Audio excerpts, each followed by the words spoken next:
Hello and congratulations on getting access to this video course on social automation. This is video number 1, which is the introduction. And what I want to do now is just to give you a very quick bird's eye view of what is inside this video course. So video number 1 is obviously this video, and we're going to talk about what you need in order to get started. Video number 2, we'll talk about social media platforms.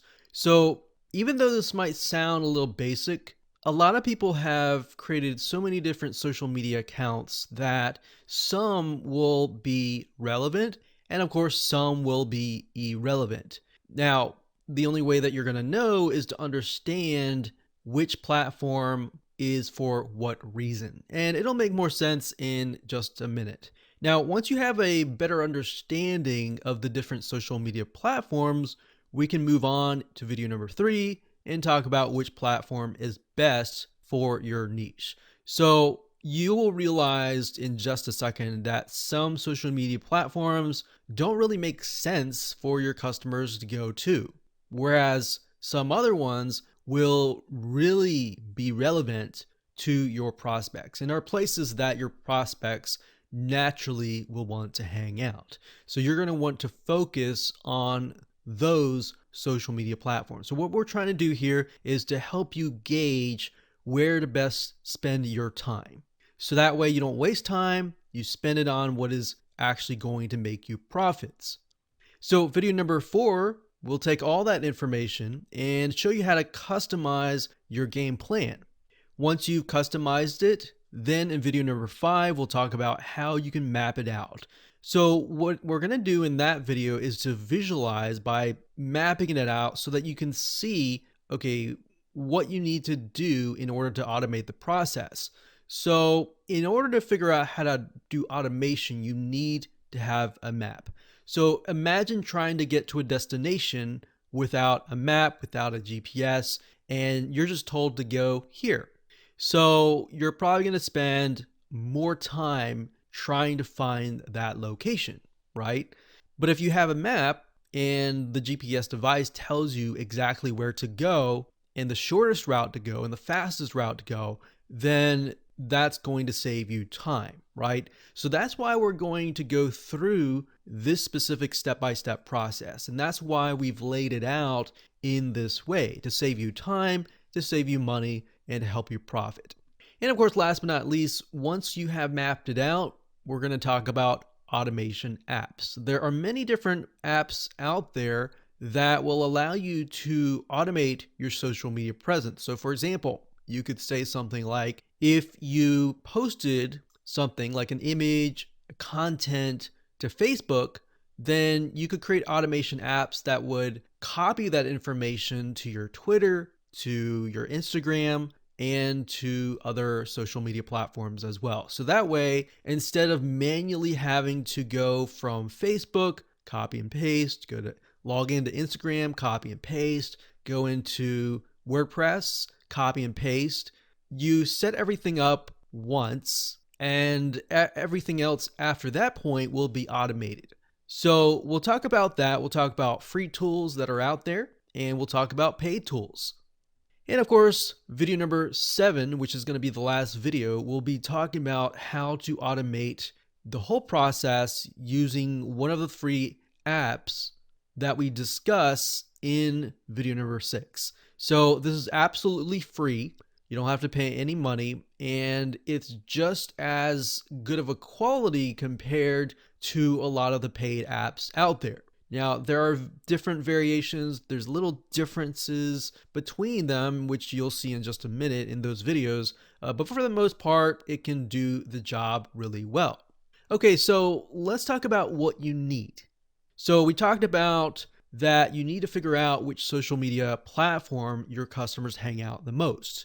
So we won't only just discuss different social media platforms, but we'll discuss how you can figure that out by analyzing your competition. So instead of trying to reinvent the wheel, you are simply figuring out from the standpoint of what is working for your competition already, who have most likely already paved the way.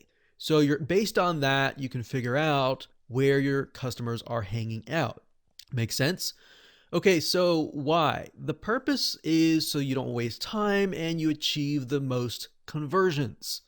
And what is going to be, we're going to take all that information and your idea and map it out using a mind map chart. There are many different mind map softwares out there, but we recommend that you use lucidchart.com. It's one of the good options, and we will use that in this video course. So you'll get to have an idea of how that works.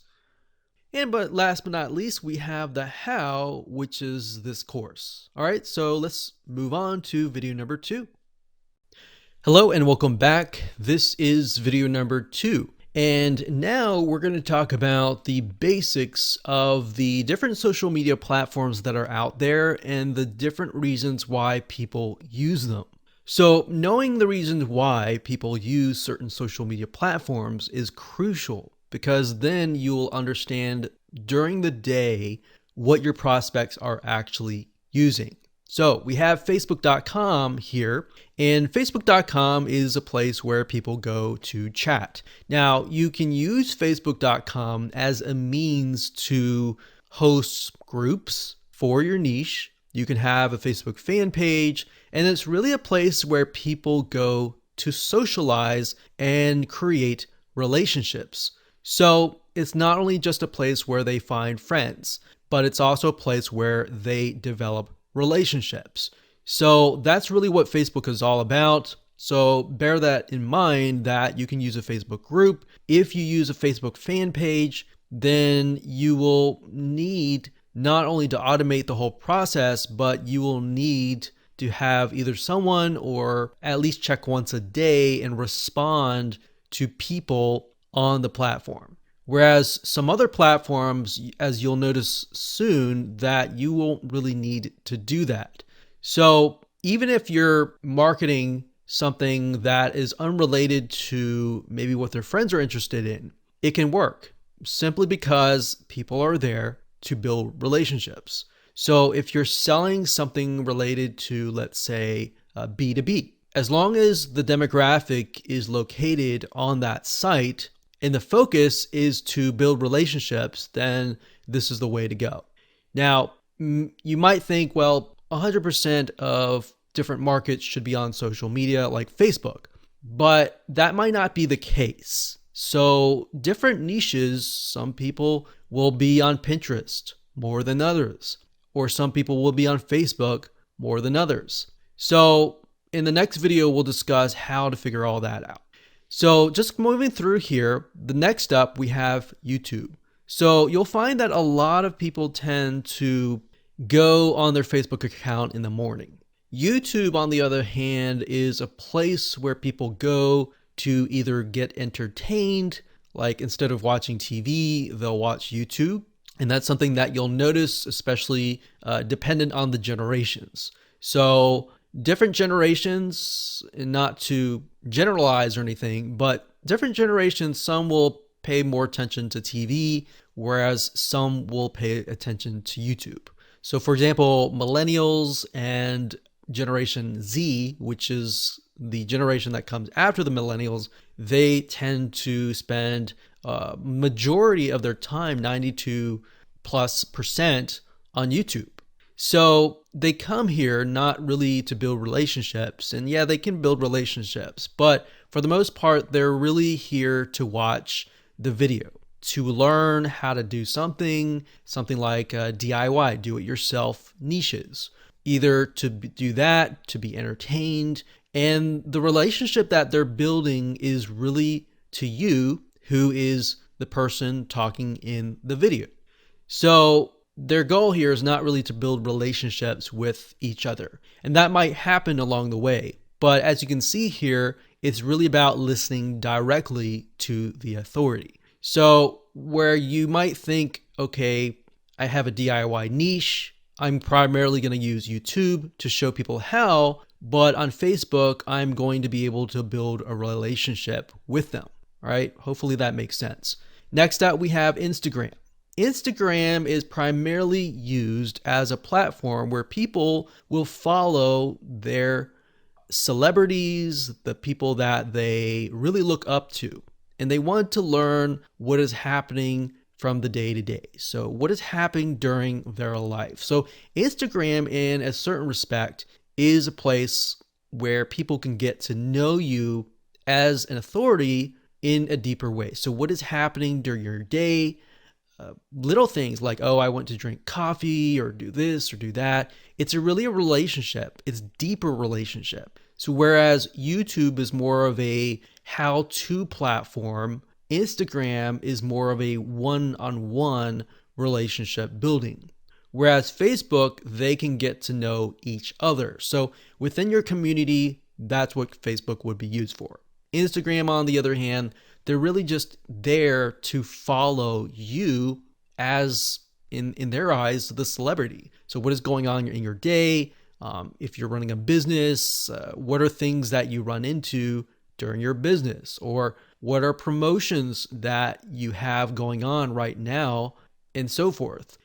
So that's what Instagram is. There are many other uses, but that's pretty much the general view. And then, of course, we have Reddit. Reddit, on the other hand, is a place where people find out about news. Now, it's also kind of a forum slash discussion board type feel. So people can get to know each other, but actually, for the most part, they find out information. So this could be a place to post the latest information, to have a discussion board to discuss things that need to be discussed. Now, bear in mind that Reddit is, for the most part, public, so it's not like a Facebook group where you can hide information. So everything is out in the open and it's public. So think sort of a discussion board slash forum style. So that's what Reddit would be. And then, of course, we have Pinterest. Pinterest is a site where you would go to post images and videos. So the demographic and the type of people that go to Pinterest are usually DIY type people. People who are looking at an item on how-to items and they want to learn how to do something. Or they're just very visual type people, and a lot of times they're artists or people that like graphics or images, or very visual people in that sense. So this would be great for companies that have more visual aspects of their business. So could be artists, it could be anything related to images, essentially. But if your business and your market isn't really into images, they're more into like data and text and all that, there might not be a reason to be on Pinterest. Yes, you could get some traffic, but for the most part, you would be attracting a different audience. So that's why it's crucial to figure out where your audience is actually hanging out. And then, of course, we have Twitter. Twitter is a place where people go to have essentially micro conversations. So Twitter's been around for many, many years, since the beginning of time. And Twitter allows you to follow and find out news. So it's kind of similar to Instagram in that sense, where you can follow your celebrities, you can follow the brands that you enjoy following and finding out what is actually happening. So the difference between this and Instagram is more on a personal level, in a relationship building type feel, whereas Twitter a lot of times is really just to follow what's happening, what the news updates, that like what's coming out in a business and all of that. And of course, next up we have LinkedIn, which, as you know, LinkedIn is like Facebook in a sense. So it's a social media platform. It's a community type platform, but it's primarily for the business or professional type community. So rather than people coming here just to be friends, people are here because they want to know what's going on in terms of work related, like your careers. People go here to find people, maybe to hire or to buy, to sell. So this is a place where you can go, where your customers can be, and they're looking to buy, they're looking to connect for a business, for work related type sense. Whereas if you were to do this on Facebook, then if people are on Facebook, they're going to be kind of thrown off. So that's why you have to keep in mind the state of mind that people are in when they arrive to that social media platform. So those are the general social media platforms. There are many more, but for the most part, those are the top ones that you need to bear in mind and figure out which ones you need to use. So to give you some examples here, if you are an artist and you're selling, let's say, paintings, you might want to just do Facebook, Instagram, and Pinterest. A lot of times you'll notice a lot of them don't typically use things like Twitter, LinkedIn, and even Reddit. See, Reddit is they tend to be more logical, but at the same time, you'll find artists on Reddit as well. So it's not really a black and white system. But hopefully you get the point that artists will most likely use Pinterest more, Instagram more, because they're more visual, and they'll also use YouTube. Whereas maybe financial, they might not use Pinterest because they're looking at a lot of data and all that. They might use Twitter, Facebook, LinkedIn.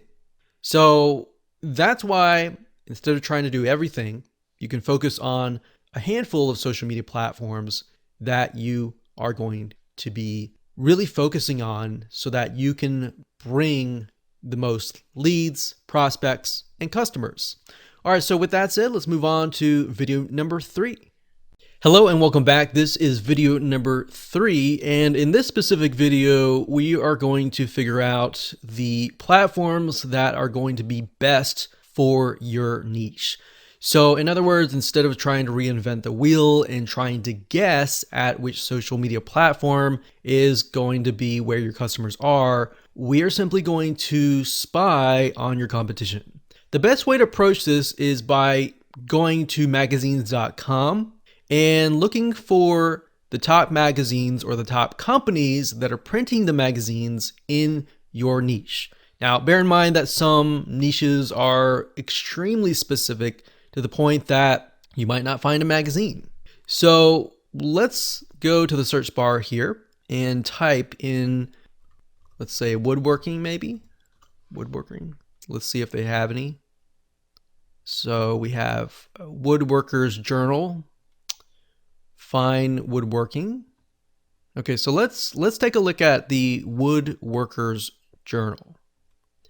Now, bear in mind, I've never looked at this before, so I don't know what their social media presence looks like. So Woodworkers Journal, and let's scroll down here. Sometimes if you go to the actual website, so let's do a search and see if we can find if they have a website. So it looks like this one here. So you can see off the bat that they already have YouTube. So Woodworkers Journal, they have YouTube here. They have Facebook. So sometimes you can simply go to Google and type in the name of the company, and you will find everything that you need to find. So if we go here, this is their actual website, and a lot of times, and most of the time, you'll actually find the social media links on the website itself. So for example, here we see Facebook, Twitter, we see Pinterest. That's just an RSS feed. They have YouTube and they have Instagram. So step number 1, find the company in your niche. So if you're into woodworking and that happens to be your niche, then I would take a look at this company here. So we can see that they are using Twitter, Pinterest, Instagram, YouTube, and Facebook. They're not using LinkedIn, right? Because they are in the kind of DIY niche and somewhat of an artistic creative niche, they're using Pinterest, which makes sense. So we can see here that the types of images that they're using. So they have a lot of images here. They're using Twitter as well. And what you want to do right now is to look and see how engaging they are and the customers and the prospects that are following them, how interactive are they as well on that platform. So Twitter, a lot of times, especially for creative niches, you may not see a lot of comments. So this one you can see there's 2, there's 2, there's 5 likes, there's 5 likes.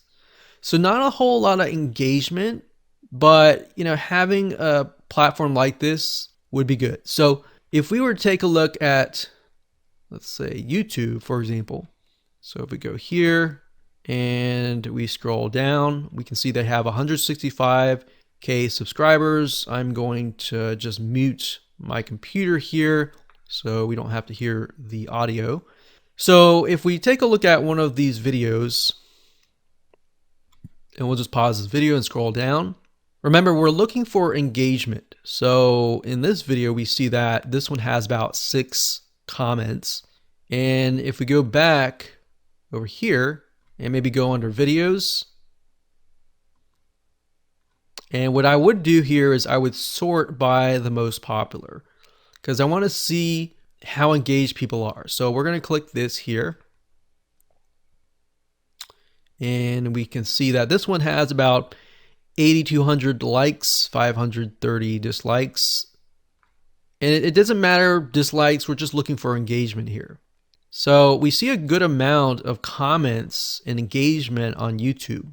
Whereas on Twitter, if you notice, there's not a lot of engagement at all. So that tells us in this case that we need to focus our attention on YouTube and focus our time on YouTube. But on the other hand, with Twitter, we can automate the process so that we just have, anytime we post something on YouTube, then we simply have it copied over to Twitter. So as I'm discovering things like this, I'm going to write that down. So, upload, we'll just say YouTube, highly engaged. Twitter, we'll just say auto post, not very engaged. So this tells us that we can post on Twitter, but we don't have to really worry about necessarily engaging as much on Twitter. So just a little bit of research here and there allows you to see what is actually working, if that makes sense. Okay, so that's Twitter. We saw that Pinterest, there was a lot of posts and everything like that. So they're definitely using Pinterest. Lots of images. And then in terms of Instagram, they have about 8,000 followers. So as you saw with YouTube, they had 162 subscribers. But with the Woodworkers Journal, they don't have as many followers. They have 8,000. But if we take a look at the likes and the comments, we can see this one has 525 likes, 1 comment. So this little bubble here means a comment, and this heart over here means a like. So if you just put your mouse over it to kind of get an idea of the engagement level. So even though people don't comment, as long as they like certain things, that tells me that there's a high engagement. So this one has 2,687. I have no idea why, but this obviously seems to be something that is resonating with people. So as you go through here, you can actually jot things down to get some ideas about what is actually working. So you can see that they posted certain things that are not getting as many likes, and that gives you a better idea of what you can actually focus on. So let's just write that down. Instagram. There's about a medium amount of engagement. So YouTube obviously is getting a lot more engagement, whereas Instagram is getting a little bit, but not a whole lot. Okay, so now we have Facebook here. So for this one, it says Facebook. We have 103,000 people that are following. Now, we would automatically assume that Facebook should get a high engagement, but we don't know until we take a look. So we can see that this post here was posted about a half a month ago, and it has about 4 comments. Now, if we scroll down further, they have videos, they have posts. Let's see here, 2 shares, 24 likes, 1 comment, 17 shares, 21 likes, and 2 comments. So what's surprising to me is this is showing me that Facebook actually has less engagement than Instagram. So Facebook is here, but it has less engagement. So if I were to sort this from high to low engagement, I would have YouTube first, Twitter would definitely be last. We didn't really look at Pinterest as much, but we got Instagram, Facebook, maybe Pinterest. Now, Pinterest, we assume because it's a DIY image site that it would have a higher engagement. And that's actually typical for a lot of the creative artistic niches. We have a lot of images on Pinterest and a lot of engagement on YouTube. Instagram is to be expected, but Facebook, I would have thought that there would be more engagement on there, but I was actually wrong.